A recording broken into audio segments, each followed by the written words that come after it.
નમસ્તે, જય જિનેન્દ્ર। આજે આપણે સેવ ટમેટાનું શાક બનાવીએ છીએ। તો ચાલો આપણે એની રેસીપી માટે સામગ્રી જોઈ લઈએ। આ છે કાંદા, મેં એક કાંદો કાપીને લીધો છે, 3 ટામેટા, સાકર, આ સેવ છે જે આપણે ઉપરથી નાખશું। આમાં મેં અદરક, લસણ અને 2 લીલી મરચી એ કૂટીને રાખી છે, જીરા પાવડર, આમચૂર, હિંગ, હળદર, મરચી, ધાણા જીરું, રાઈ, મીઠું અને તેલ।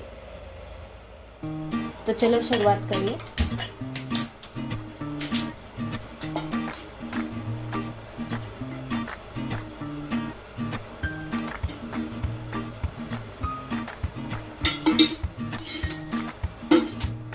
આપણે રાઈ નાખી દઈએ।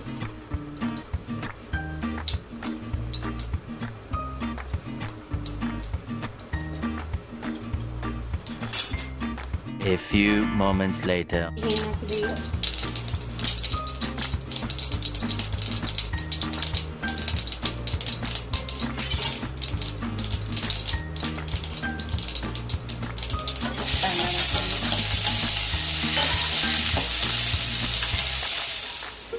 અદરક, લસણ અને જે મરચાની પેસ્ટ કરી હતી આપણે એ નાખી દઈએ।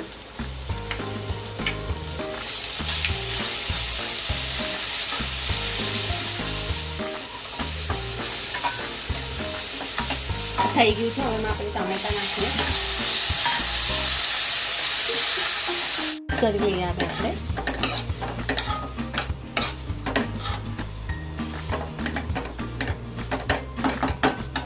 હવે એમાં આપણે મસાલા કરી લઈએ।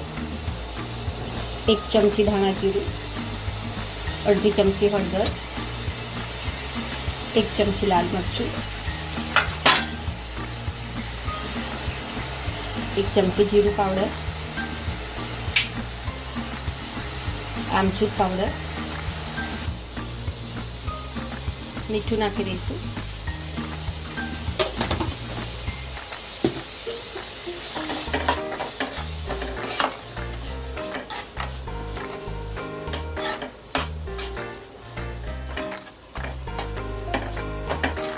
આપણે મસાલા મિક્સ થઈ ગયા છે, હવે આપણે એમાં પાણી નાખશું।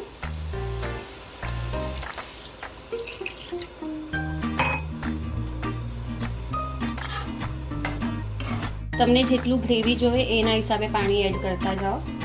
નાખી દઈશું, ગેસ સ્લો કરશું અને થોડું પાણી આના ઉપર મૂકી દઈશું।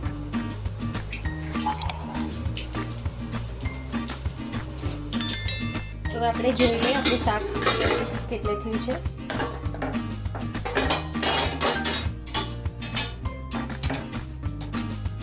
આમાં 2 ચમચી સાકર નાખી લઈશું।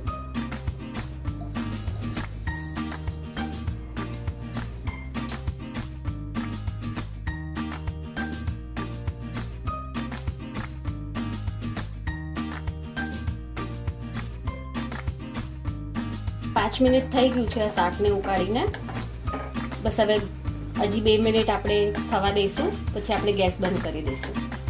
જોઈ શકો છો સરસ મજાનો કલર પણ આવવા લાગ્યો છે અને આપણી ગ્રેવી થોડી ઘટ થવા પણ લાગી છે। તો હવે આપણે આ ગેસ બંધ કરી દઈશું અને આને બાઉલમાં કાઢી લઈશું।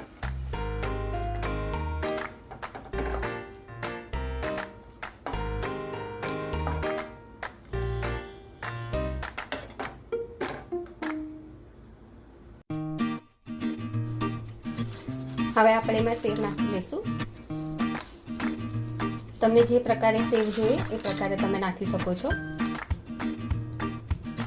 હવે આપણે ગાર્નિશિંગ માટે થોડી કોથમીર લઈ લઈએ।